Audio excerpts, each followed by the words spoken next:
On Djerba Island, off the coast of southern Tunisia, we find Said al-Barounia carefully examining manuscripts from his collection.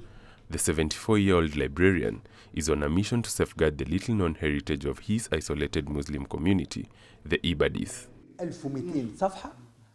Fortunately, our grandfather had stipulated that these books were not to be inherited, sold or shared.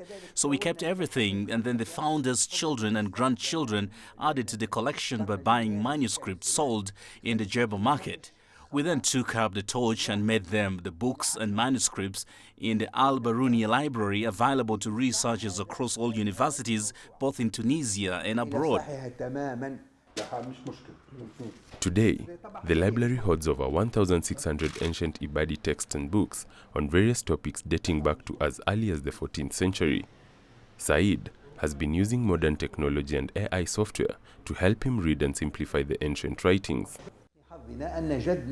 Around 1,200 pages of manuscripts were digitized. We formed around 5 teams to correct the errors, because this artificial intelligence software leaves a margin of error of between 1 and 10%. We managed to correct these errors completely. So, what is this Islamic offshoot? The Ibadis were an early divergent branch of Islam and a faction of Khawarij whose beliefs were thought to be unorthodox. In order to preserve their existence, they fled to remote areas of modern-day Oman, where most of them live today, as well as countries like Libya, Algeria, and here, in this isolated part of Tunisia. The region allows them to protect themselves, as their presence has increased in Djerba and the Nufasa mountains since the beginning of the 2nd century in the Islamic calendar, after the fall of the Rustamid state. Those mountains are hard to reach areas in Libya and in Gardaya, a region in southwest Algeria that we call the Desert Islands, a remote area.